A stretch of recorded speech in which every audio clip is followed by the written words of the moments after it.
El marxismo y la cuestión nacional.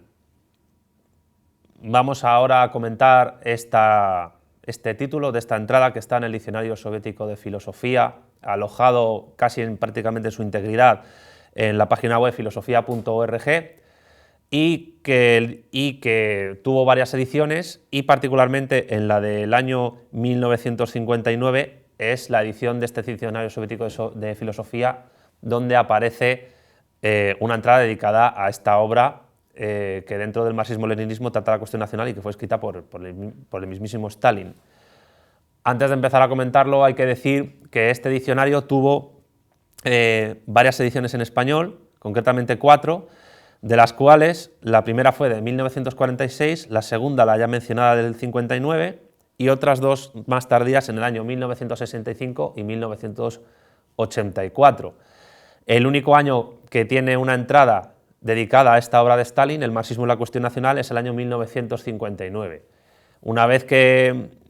hayamos leído lo que dice la entrada, comentaremos un poco en qué contexto histórico se enmarca la publicación de esta entrada en el diccionario y por qué en las anteriores y posteriores no.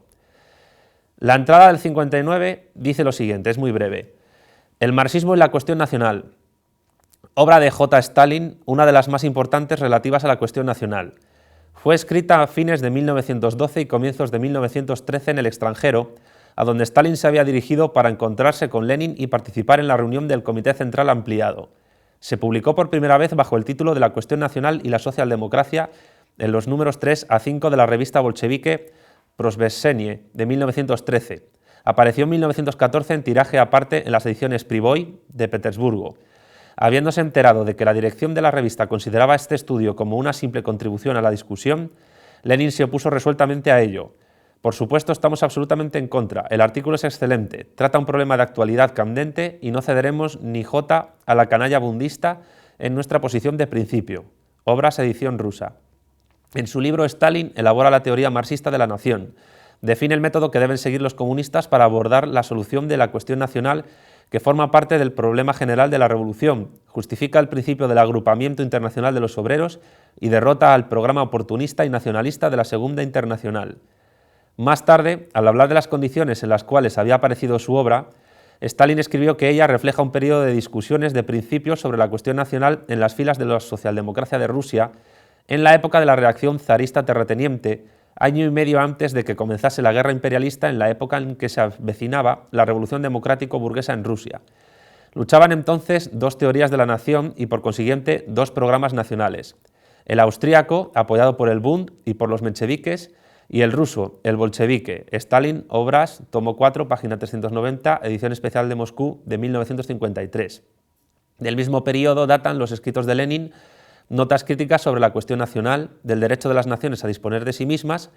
que conjuntamente con otros trabajos de Lenin que han desarrollado más aún la teoría marxista de la nación, han contribuido a la elaboración del programa marxista en ese dominio.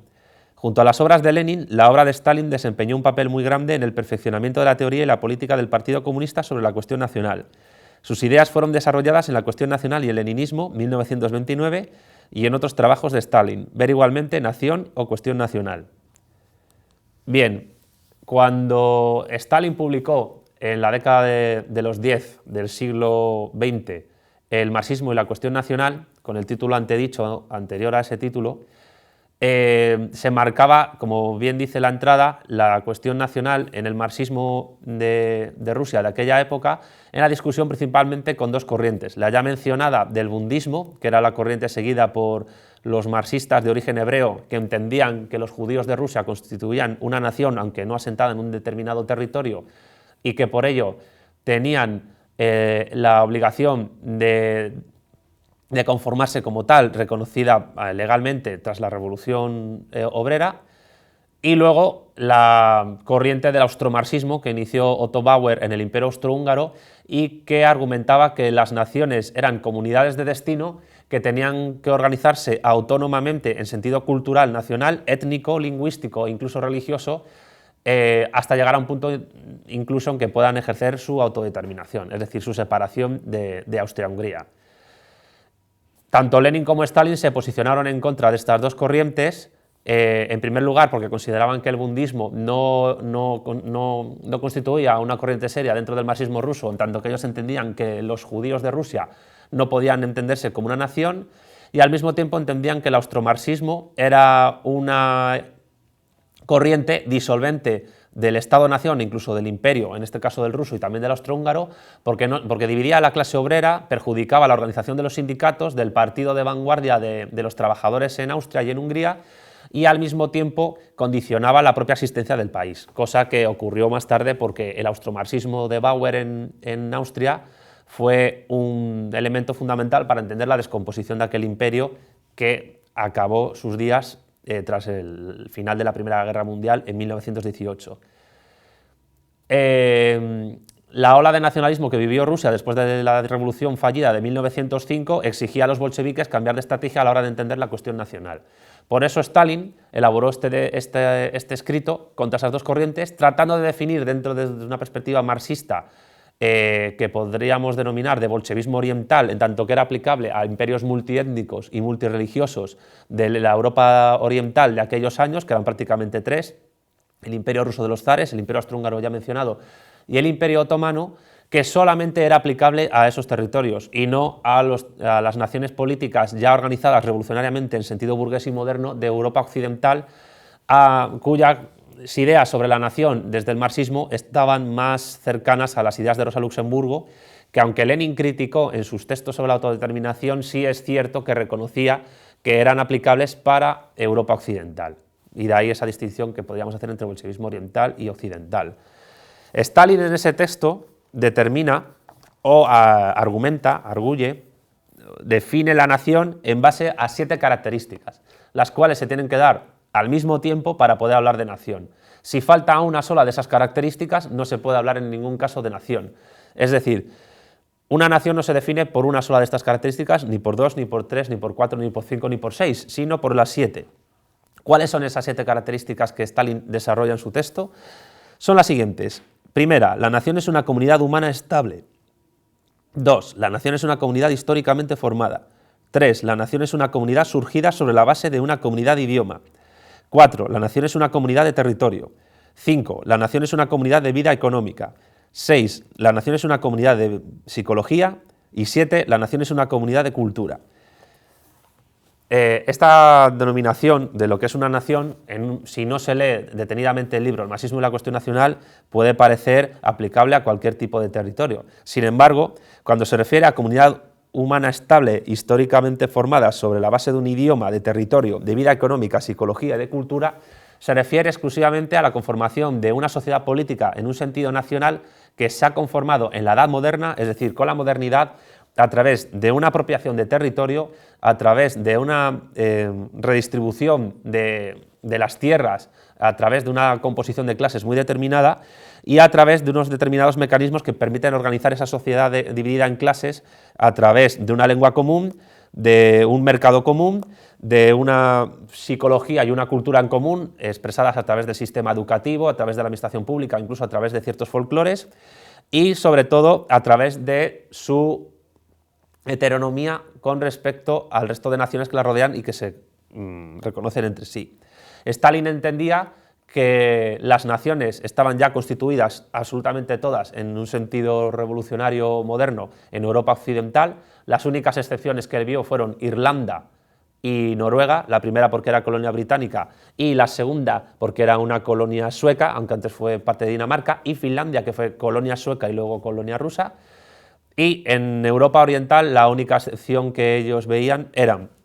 por una parte, Polonia, que empezó siendo un imperio que estuvo a punto de conquistar Moscú, que conquistó Moscú, de hecho, en el siglo XVII y que luego acabó siendo una colonia y un protectorado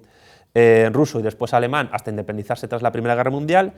y Hungría, que fue un reino bastante potente en la Edad Moderna, hasta que después de la victoria en el siglo XVIII de los austríacos frente a los otomanos, que intentaron conquistar Viena e imponer el Islam otra vez en Europa central, lograron retirarse y a cambio consiguieron hacerse con el reino de Hungría, el cual se conformó luego como imperio austríaco, después como monarquía dual, imperio austrohúngaro y más tarde como estado independiente, y poco más. Lo que está claro es que si uno lee detenidamente el libro de Stalin, que apenas está referenciado argumentativamente en la entrada del diccionario soviético, lo que sí podemos dar cuenta es que se trata de una definición completamente moderna, repito, de Estado-nación, de lo que es una nación. Evidentemente podrá decir alguien, pero él estaba hablando, por ejemplo, en el libro de Georgia como nación, en el caso del Imperio Ruso. Es cierto, pero en el mismo texto, El marxismo y la cuestión nacional, lo que Stalin afirma, siguiendo a Lenin y en parte a Marx y Engels también, y en esto creo que hay bastante coherencia entre todos los autores clásicos del marxismo-leninismo, es que en Europa oriental los imperios multiétnicos y multirreligiosos que había no podían considerarse a sí mismos como naciones, y que por tanto eran imperios multinacionales que no habían vivido revoluciones burguesas hasta entrado el siglo XX, es decir, hasta 1905. Bien, es cierto que en algunos textos contemplaban que esa revolución burguesa se había empezado a dar en el Imperio Austrohúngaro, hasta el punto que hay textos contradictorios donde se plantea la posibilidad de que Hungría o Checoslovaquia se pudiera separar de Austria, y en otros casos donde afirma que la revolución burguesa en Austria ya se había dado en el siglo XIX. Pero esas contradicciones al final lo que evidenciaron fue la propia contradicción en sí que tenía el Imperio Austrohúngaro como sociedad política que pudiese sobrevivir a los tiempos que corrían a finales del siglo XIX y principios del XX, en la época clásica de lo que Lenin llamó el imperialismo. Sin embargo, en todo el proceso del siglo XX, en la descomposición de los estados de Europa Oriental, esas naciones que Stalin puso como ejemplos en su libro, fueron independizándose hasta que la Unión Soviética se descompuso, y ya podríamos decir que después de 1991 las ideas de Stalin sobre la cuestión nacional tienen que completarse hasta el punto de que, como yo sugiero en un texto mío que ha aparecido en septiembre llamado El marxismo y la cuestión nacional española, entiendo que habría una octava característica aplicada a Europa Occidental y América, que sería: la nación es una comunidad ya constituida en Europa Occidental y en América en Estado-nación, en nación política. Entiendo que después de 1991 y después de la caída de la Unión Soviética, la nación política, es decir, el Estado-nación, que fue el modelo de sociedad de Europa Occidental, se ha extendido ya completamente a todo el mundo, sin prácticamente excepciones, y por lo tanto lo que valió en su momento para Europa Oriental desde la perspectiva del bolchevismo marxista-leninista de Rusia, ya no es que no valga, sino que tiene que adaptarse a una realidad en la cual la idea de autodeterminación se ha perfilado mucho a través de los procesos de descolonización que hubo durante el siglo XX, y a un mundo en el cual el Estado-nación es la regla más que la excepción. Y hay que decir que la entrada del año 1959 del Diccionario Soviético de Filosofía sobre el marxismo y la cuestión nacional es una entrada que, en el contexto histórico en el que se publica, es bastante significativo, porque es un tiempo de descolonización, de procesos de independencia de las colonias de los imperios depredadores británico, holandés, belga, francés y danés y portugués, entre otros. Y quizás conectando la cuestión nacional con la cuestión colonial, la Unión Soviética en ese momento se trataba de postular a nivel ideológico interno y externo de cara a su política exterior, a sus relaciones internacionales con las colonias y con el resto de potencias del mundo, como uno de los adalides de la liberación de las colonias y su constitución en naciones políticas independientes que en un momento dado podían girar o anexarse incluso a la Unión Soviética, como pasó con la República de Tuvá en Asia, o en el caso de algunos países africanos que se mantenían como en el movimiento de los países no alineados. Sin embargo, eran estados-nación que orbitaban ideológicamente cerca de las ideas que inspiraron la Revolución de Octubre de 1917, que en este año celebramos su centenario.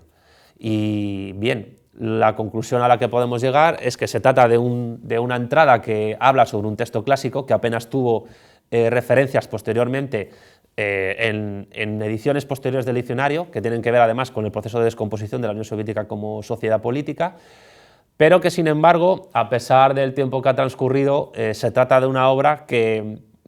puede ser leída, y creo que merece la pena ser leída en la actualidad y ser estudiada por dos motivos. Primero, por la cuestión que trata, que es una cuestión histórica, concreta y objetiva, que se produce en un momento determinado